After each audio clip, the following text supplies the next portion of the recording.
खबरों की शुरुआत इस वक्त की बेहद अहम खबर के साथ। अग्निपथ स्कीम के खिलाफ एहतजाज के बीच अहम मीटिंग का दौर भी दौरा है। आज भी वजीर दिफा राजनाथ सिंह की अहम मीटिंग है। इस मीटिंग में तीनों फात के सरबराहान को मदऊ किया गया है।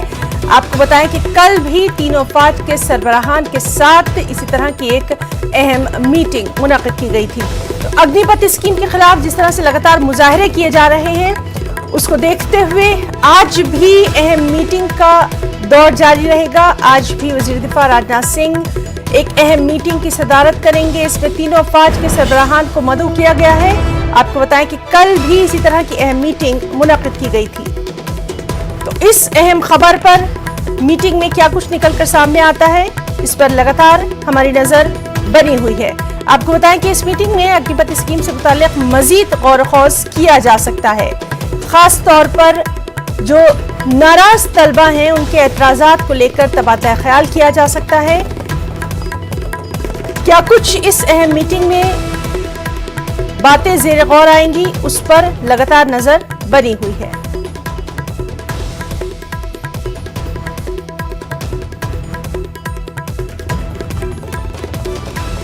कल भी तीनों फौज के सरबराहान के साथ अहम मीटिंग मुनक्किद की गई थी। अग्निपथ स्कीम के खिलाफ एहतजाज के बीच मीटिंग्स का ये सिलसिला लगातार जारी है और आज भी वज़ीर दिफा राजनाथ सिंह की सदारत में इस अहम मीटिंग का इनेकाद किया गया है। अग्निपथ स्कीम की मुल्क भर में मुखालिफत की जा रही है। इस दौरान कांग्रेस ने इस सिलसिले में एक जामे मंसूबा तैयार किया है। अग्निपथ स्कीम के खिलाफ कांग्रेस आज दिल्ली के जंतर मंतर पर सत्याग्रह करने वाली है। इसमें कांग्रेस के साबिक सदर राहुल गांधी भी हिस्सा ले सकते हैं। कांग्रेस के अरकान पार्लियामेंट और लीडरान जंतर मंतर पर सत्याग्रह मुनक्किद करेंगे ताकि मुसल्लह अफ़वाज में भर्ती के लिए मुतारुफ की गई अग्निपथ स्कीम की मुखालफत करने वाले नौजवानों के साथ यकजहती का इजहार किया जा सके। वाज़ेह रहे कि इस स्कीम के खिलाफ मुल्क भर के नौजवान सड़कों पर हैं। कई शहरों और कस्बों से तशद्दुद के वाक़यात सामने आ रहे हैं।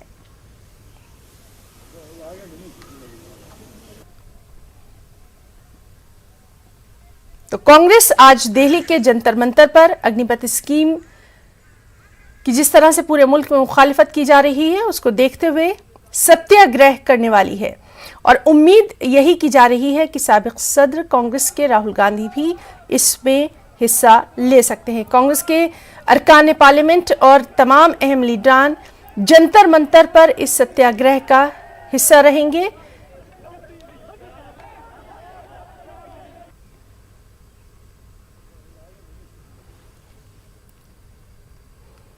आरजेडी लीडर मनोज झा ने अग्निपथ स्कीम को लेकर मरकजी सरकार पर निशाना साधा और कहा कि 8 साल में ऐसा क्या हो गया कि सरकार ने अवाम और अपोजिशन का कुछ भी सुनना ही बंद कर दिया है।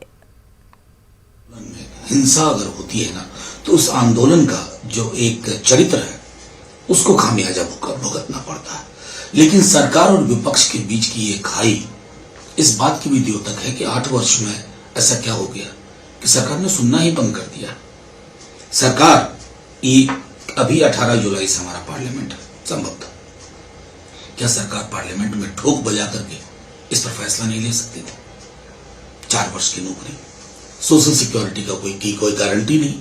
और एक बार जब आपने फैंसी सा एक नाम लेकर के योजना बना दी, तो आपको हर 6 घंटे पे उसमें तब्दीलियां करनी पड़ रही हैं। आप लोगों से बयान दिलवा रहे हैं, सैन्य अधिकारियों को प्रेस कॉन्फ्रेंस करना पड़ रहा। कहां ले आए आप इस देश को? आप कल को सत्ता में नहीं भी रहेंगे ना, इस देश को रिपेयर करने में बहुत वक्त लगेगा। आपने इसके मिजाज को गुम कर दिया।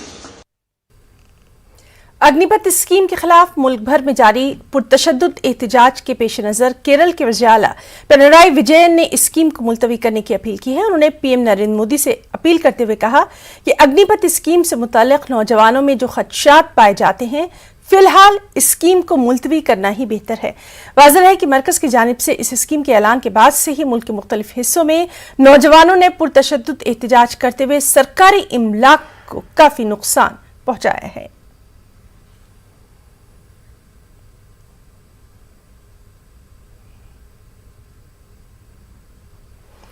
भारतीय जनता पार्टी आज सदारती इंतखाब के हवाले से एक अहम मीटिंग करने जा रही है। पार्टी के कौमी सदर जेपी नड्डा की सदारत में होने वाली इस मीटिंग में आइंदा सदारती इंतखाबात की तैयारियों पर तफसीली तबादला ख्याल किया जाएगा। और खास बात यह है कि पार्टी ने नड्डा और वजीर दिफा राजनाथ सिंह को सदर के ओहदे के लिए तमाम सियासी जमातों की रजामंदी हासिल करने की जिम्मेदारी भी सौंपी है। इलेक्शन कमीशन के जारी करदा शेड्यूल के मुताबिक सदारती इंतखाब के लिए पोलिंग 18 जुलाई को होना है। वाज़ेह है कि इसकी वजह से बीजेपी ने रियासतों की इकाइयों और इत्तेहादियों को मजबूत करने के लिए 14 अराकीन की एक राब्ता कमेटी तश्कील दी है। बीजेपी ने मरकजी जल शक्ति वजीर गजेंद्र सिंह शेखावत को इलेक्शन मैनेजमेंट कमेटी का कोऑर्डिनेटर मुकर्रर किया है। साथ ही बीजेपी की जनरल सेक्रेटरी विनोद तावड़े और सीटी रवि कमेटी के डिप्टी कोऑर्डिनेटर हैं। दिल्ली से इस वक्त हमारे साथ मौजूद है हमारे साथी विनीत झा। विनीत, आपसे जानना चाहेंगे, बीजेपी आज एक अहम मीटिंग करने वाली है जो प्रेसिडेंशियल इलेक्शन होना है उसको लेकर। क्या कुछ इसमें खास जो मामले हैं वो जेर बहस आ सकते हैं, जेर गौर आ सकते हैं? जी, निश्चित तौर पर मैं आपको बताना चाहूंगा कि जिस तरह से राष्ट्रपति के चुनाव को लेकर के बीजेपी की ओर से तैयारी की जा रही है, उसको लेकर के यह बैठक में हो रही है। पहली बैठक ये होगी जिसमें यह तय किए जाएंगे कि जो भी राष्ट्रपति पद के उम्मीदवार होंगे उन्हीं में कैसे जो है अधिक से अधिक समर्थन मिल सके, इसकी जो पूरी कवायद है वो हमें किया जाएगा। इसके साथ ही साथ जब जो एनडीए या फिर बीजेपी अपने में राष्ट्रपति पद के उम्मीदवार के नामों का चयन कर लेगी, उसके बाद फिर सभी राज्य उन्हें का दौरा जो है वो एनडीए के उम्मीदवार या बीजेपी के उम्मीदवार जो है वो हमें करेंगे, तो उन्हें किस तरह से राज्यों का दौरा करवाया जाए, किस तरह से सभी राज्यों में जाकर के वो विधायकों के साथ अपने में वोट की अपील करेंगे, अपील करेंगे जिससे अधिक से अधिक वोटों से उन्हें जीता जा सके, और इसकी किस तरह से बीजेपी रूपरेखा तय करेगी, इसको लेकर के चर्चा जो है वो आज बीजेपी में तय की जो बैठक है वो तय किया जाएगा। काफी अहम बैठक है, जैसा कि मैं न्यूज 18 लगातार अपने दर्शकों को बता रहा है कि गजेंद्र सिंह शेखावत को कोऑर्डिनेटर बनाया गया है। बैठक में बीजेपी राष्ट्रीय अध्यक्ष जेपी नड्डा भी मौजूद रहेंगे, साथ ही साथ केंद्रीय गृह मंत्री अमित शाह भी मौजूद रहेंगे। तो बीजेपी अब औपचारिक तौर पर जो राष्ट्रपति के चुनाव की जो प्रक्रिया है, पार्टी की अपनी प्रक्रिया है, उसे वो उसकी आज तो इस बेहद अहम मीटिंग पर लगातार हमारी नजर बनी हुई है। बहुत बहुत आपका शुक्रिया अदा करना चाहेंगे बेहद अहम जानकारी के लिए विनीत। और नाज़रीन, जैसा कि हमने आपको बताया कि अग्निपथ स्कीम के खिलाफ कांग्रेस आज दिल्ली के जंतर मंतर पर सत्याग्रह करने जा रही है और इसमें उम्मीद की जा रही है कि तमाम अहम लीडरान के साथ राहुल गांधी भी शिरकत कर सकते हैं। सीधे रुख करेंगे हमारे साथी रवि सिसोदिया का और उन्हीं से जानकारी हासिल करेंगे। रवि, आपसे जानना चाहेंगे, कांग्रेस जो है आज जंतर मंतर पर एक बार फिर से सत्याग्रह करने वाली है, क्या कुछ वहां पर इसको लेकर तैयारियां नजर आ रही हैं कांग्रेस की तरफ से? देखिए, आज सभी जो कांग्रेस वर्किंग कमेटी के मेंबर हैं, जो कांग्रेस सांसद हैं और जो भी वरिष्ठ नेता जो दिल्ली में मौजूद हैं, उन सभी को बुलाया गया। करीब 11 बजे से दिल्ली के जंतर मंतर पे सत्याग्रह होगा। जो अग्निपथ का मसला है, जो सेना भर्ती का मसला, उस मसले को लेकर कांग्रेस की तरफ से सभी को निर्देश दिए गए थे कि आप सब लोग दिल्ली में आएँ और यहाँ पर आकर सत्याग्रह करें। इसके अगर पूरे मसले को देखें तो आज राहुल गांधी का जन्मदिन भी है और राहुल गांधी ने कहा था कि वो जिस तरह से छात्रों का प्रदर्शन पूरे देश में चल रहा है उससे बहुत पीड़ित हैं और अपना जन्मदिन नहीं मनाएंगे। तो एक संदेश देने की कोशिश जरूर इनकी तरफ से की जा रही है कि इस पूरे मसले को लेकर, छात्रों से जुड़े मसले को लेकर वो सत्याग्रह करेंगे। राहुल गांधी अपने जन्मदिन नहीं मनाएंगे और जो कांग्रेस वर्किंग कमेटी के तमाम सदस्य हैं या फिर जो सांसद हैं या जो वरिष्ठ नेता, उन सबको दिल्ली तलब किया गया, बुलाया गया। उससे जुड़ी एक और अहम खबर आपको बता दूं कि चूंकि कल राहुल गांधी को ईडी के सामने पेशी होनी है, तो उससे पहले तमाम नेताओं को निर्देश दिए गए थे कि वो लोग दिल्ली में रहें, दिल्ली में मौजूद रहें। तो एक तरह से कल के शक्ति प्रदर्शन के तौर पर भी इसे देखा जा रहा है। और आज जिस तरह से देश के 19 राज्यों में पूरा मामला भड़का हुआ है, छात्रों से जुड़ा मसला, इस मसले को कांग्रेस अपने हाथ से नहीं जाने देना चाहती है और इसी बाबत इस पूरे मसले को लेकर एक तैयारी की गई है कि वो सत्याग्रह करे और दिखाएं कि वो छात्रों के साथ खड़े हुए हैं। जी रवि, तो लगातार इस बेहद अहम खबर से मुताल्लिक तमाम तर जानकारी आपके जरिए अपने नाज़रीन को देते रहेंगे। बहुत बहुत शुक्रिया अदा करना चाहेंगे फिलहाल के लिए तमाम तर तफसीलात का। नाज़रीन, रुकना चाहेंगे एक छोटे से ब्रेक के लिए, चल लौटेंगे।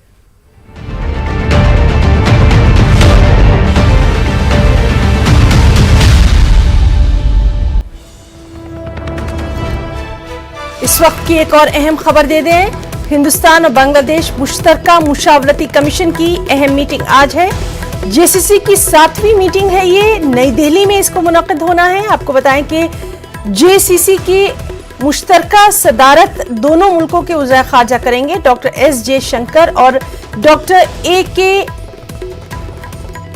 अब्दुल मोमिन इसकी सदारत करेंगे। तो अहम मीटिंग जेसीसी की 7वीं मीटिंग है। हिंदुस्तान और बांग्लादेश की मुश्तरका मीटिंग मुशावरती कमीशन की अहम मीटिंग है और जेसीसी की ये 7वीं मीटिंग है। नई दिल्ली में इसको मुनक्किद होना है। डॉक्टर एस जयशंकर और डॉक्टर AK अब्दुल मोमिन इसकी सदारत करेंगे। सीधे रुख करेंगे हमारे साथी नीरज का। नीरज, आपसे जानना चाहेंगे जेसीसी की ये अहम मीटिंग होने वाली है, क्या कुछ अहम रहने वाला है इसमें हिंदुस्तान, भारत और बांग्लादेश के दरमियान?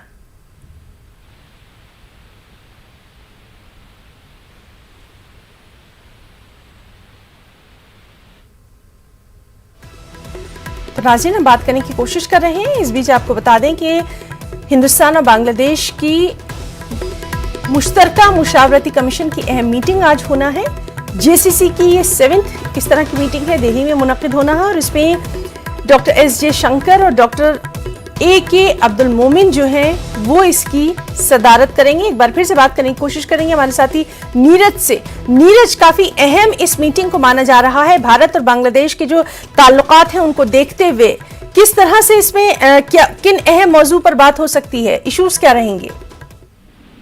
देखिए, कोरोना के बाद सबसे पहले जो एक दूसरे देश को सहयोग दिया, खासकर भारत ने बांग्लादेश को जो सहयोग दिया और कोरोना के बाद आर्थिक रिकवरी की जो बात है, इन तमाम मसलों पे चर्चा होगी बांग्लादेश के विदेश मंत्री और भारतीय विदेश मंत्री के बीच में। दूसरी अहम बात यह है कि कनेक्टिविटी से लेकर दूसरे जो मसले हैं बांग्लादेश से जुड़े हुए, भारत बांग्लादेश के द्विपक्षीय संबंधों से जुड़े हुए, उन पर इस ज्वाइंट कमीशन जो है भारत और बांग्लादेश का, जिसकी अध्यक्षता दोनों देशों के विदेश मंत्रियों की तरफ से आज की बैठक में की जाएगी, इन पहलुओं पे चर्चा होगी। और जाहिर सी बात है, जब भी इस तरह की बैठक होती है बांग्लादेश के साथ विदेश मंत्री स्तर की, तो तमाम पहलुओं को छुआ जाता है और उनकी प्रगति रिपोर्ट की समीक्षा भी की जाती है और एक देश दूसरे देश से साझा भी करते हैं। जी नीरज, तो इस अहम मीटिंग पर लगातार नजर बनी हुई है। बहुत बहुत शुक्रिया तमाम तर जानकारी के लिए। आज की एक और बेहद अहम खबर, वज़ीर आज़म नरेंद्र मोदी आज दिल्ली के प्रगति मैदान में इंटीग्रेटेड ट्रांजिट कॉरिडोर प्रोजेक्ट की सुरंग को कौम के नाम मानवन करेंगे। ये प्रोजेक्ट प्रगति मैदान की तामीर नौ का एक अहम हिस्सा है। इस प्रोजेक्ट से गाड़ियों की आमदोरफ्त और ट्रैफिक निज़ाम बेहतर होगा। इस मौके पर PM एक इज्तिमा से भी खिताब करेंगे। मरकजी हुकूमत के मुताबिक इस प्रोजेक्ट को 920 करोड़ रुपए से ज्यादा की लागत से तैयार किया गया है। PM मोदी शाम में दिल्ली के इंदिरा गांधी स्टेडियम में 44वें चेस ओलंपियाड के लिए तारीखी मशाल रैली का भी इफ्तिताह करेंगे।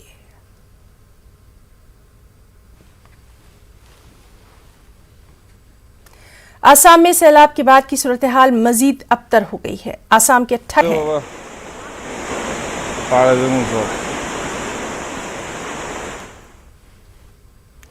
दिल्ली में CNN न्यूज 18 के टाउन हॉल प्रोग्राम के इफ्तिताही एडिशन में कई मरकजी वुज़रा ने शिरकत की।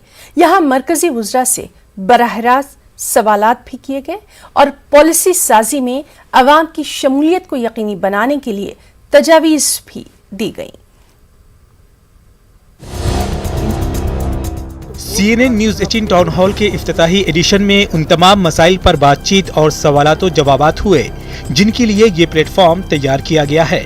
इत्तलात और नशरियात और खेल के वजीर अनुराग ठाकुर, खवातीन और बच्चों की तरक्की की वजीर स्मृति ईरानी और वजीर खारजा एस जयशंकर ने मोदी हुकूमत की कामयाबियों के साथ साथ हुकूमत की पॉलिसी, मंसूबा और हदफ के बारे में तफसील से जानकारी दी। साथ ही मोदी हुकूमत की 8 साल की कामयाबियों पर भी तफसील से बात की। अग्निपथ, खवातीन के तहफ़्फ़ुज़ और उन्हें बाइख्तियार बनाने और सरहदी तनाज़े जैसे सुलगते हुए मसाइल पर भी हुकूमत की बात रखी।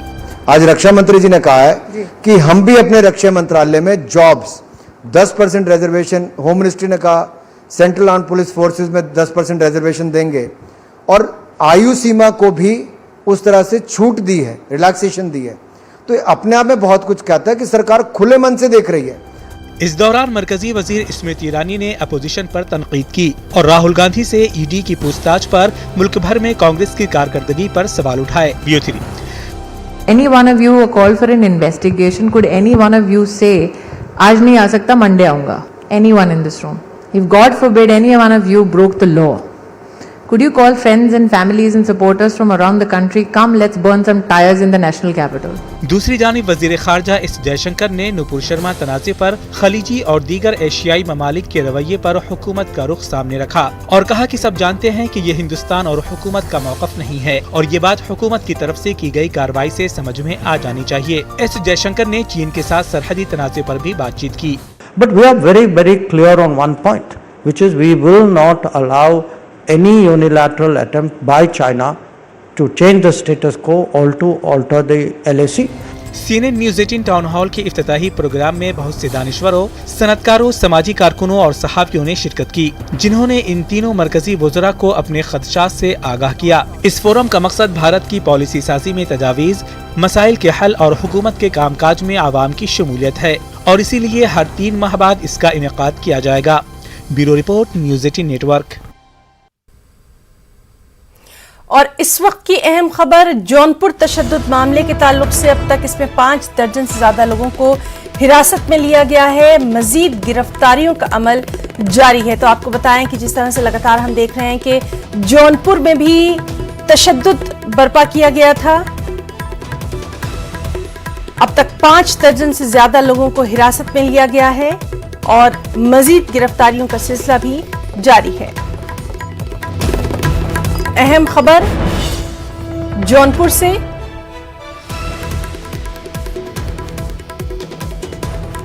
जहां अग्निपथ स्कीम को लेकर जो एहतजाज देखने में आया था, उसके बाद तशद्दुद बर्पा हुआ था.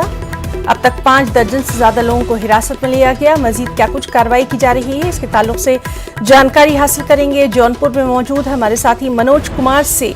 मनोज, आपसे जानना चाहेंगे, अभी तक 5 दर्जन से ज्यादा लोगों को हिरासत में लिया गया है और क्या कुछ इस पे अहम कार्रवाई की जा रही है? देखिए, जिस तरीके से जौनपुर पुलिस अब बवाल के आज तीसरे दिन के अलर्ट मोड में है. अगर आपको बता दें पुलिस की कार्रवाई के मामले में, तो जौनपुर पुलिस कल देर रात तक सिकरारा थाना क्षेत्र, सिकरारा थाने में और जिले के बदलापुर थाने में कुल 4 FIR अलग अलग दर्ज कर दी थी, जिसमें से सिकरारा में 78 नामजद थे और 250 अज्ञात लोगों के खिलाफ पुलिस ने मुकदमा दर्ज करते हुए 29 लोगों को आधी रात तक गिरफ्तार कर चुकी थी, सिर्फ सिकरारा पुलिस. और वहीं दूसरी तरफ जहां आगजनी की घटना हुई थी रोडवेज बस में, वहां पर पुलिस ने अलग अलग 3 तारीख पर केस दर्ज किया था, जिसमें से 30 नामजद और 200 अज्ञात लोग थे. तो वहां से पुलिस ने 12 लोगों को 12 बजे रात तक जो है गिरफ्तार कर चुकी थी. पुलिस का कहना है कि आकलन के बाद बवालियों के खिलाफ जो है वसूली की कार्रवाई की जाएगी. गैंगस्टर NSA के तहत बड़ी कार्रवाई की जाएगी. पथराव आगजनी करने वाले बवालियों के ऊपर जो है सरकार के निर्देश पर पुलिस लगातार जो है किसी तरह की ढिलाई नहीं बरतेगी.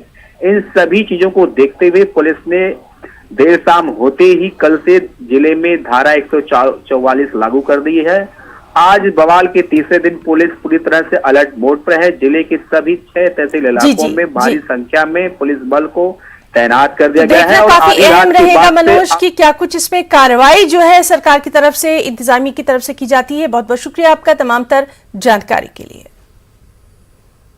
एक और अहम खबर कोरोना के ताल्लुक से, मुल्क में कोरोना का खतरा बढ़ता दिखाई दे रहा है. पिछले 24 घंटों के दौरान आपको बताएं कि 899 मामले जो हैं वो सामने आए हैं. 15 लोगों की मौत की खबर है. मुल्क भर में 72,000 से ज्यादा एक्टिव मामले हैं. तो कोरोना के ताल्लुक से ये अहम खबर. पिछले 24 घंटों में 12,000 से ज्यादा मामले सामने आए हैं. 899 केस सामने आए हैं और कोरोना का खतरा जो है लगातार बढ़ता जा रहा है. 15 अफराद की मौत की खबर है. 72,000 से ज्यादा एक्टिव मामले हैं.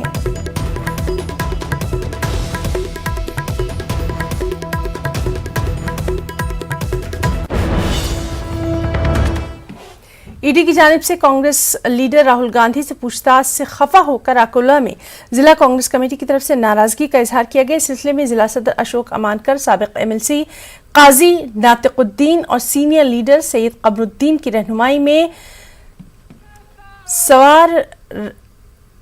स्वराज भवन से जिला कलेक्टर के दफ्तर तक पैदल मार्च किया गया। इस दौरान पुलिस ने कांग्रेस को मार्च करने से रोक दिया, जिस पर कांग्रेस ने जेल भरो आंदोलन किया। कांग्रेस ने बीजेपी को नेशनल हेराल्ड मामले में आम डिबेट करने का भी चैलेंज दिया।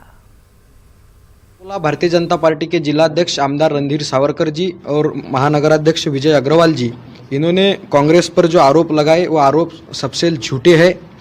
वो आरोप हम कांग्रेस कमेटी की ओर से आमदार रणधीर सावरकर जी और विजय अग्रवाल जी को चैलेंज करते हैं कि आपके पास नेशनल हेराल्ड के बारे में जो कुछ सबूत होंगे तो आप कांग्रेस के सामने कौन सी भी प्रेस नोट निकाल के लोगों में सम्भ्रम मत फैलाइए।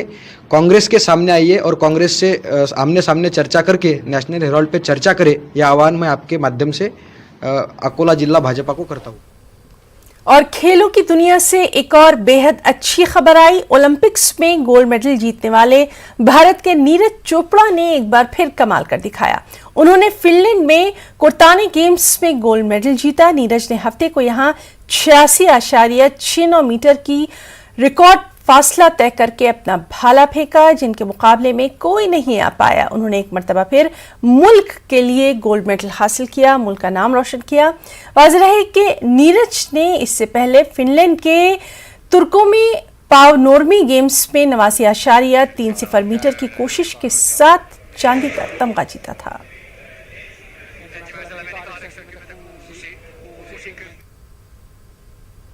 रूसी अफवाज के हमलों के बीच यूक्रेन के बाज शहरों में बाज़ाबातकारी का सिलसिला शुरू हो चुका है। यूक्रेन के सदर वोलोदिमीर ज़ेलेंस्की ने ओडिशा शहर के एक अस्पताल का दौरा किया। उन्होंने डॉक्टर्स के अलावा अस्पताल में ज़ेर इलाज मरीजों से उनके हालचाल जाने। ज़ेलेंस्की ने रूस के खिलाफ जंग के दौरान और कोविड के मुश्किल तरीन हालात में डॉक्टरों की खिदमत का जिक्र करते हुए उनकी सताइश की। इस मौके पर उन्होंने डॉक्टरों को अवार्ड से भी नवाजा।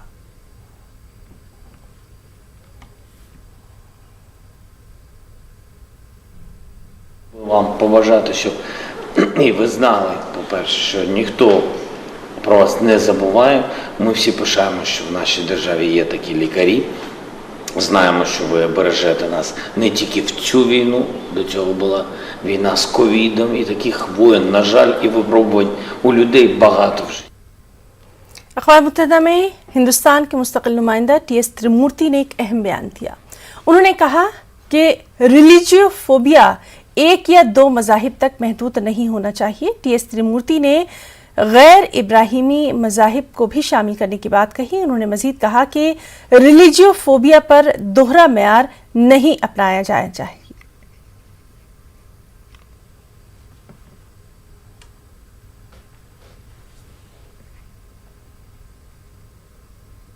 खबरों में इतना ही। आदाब।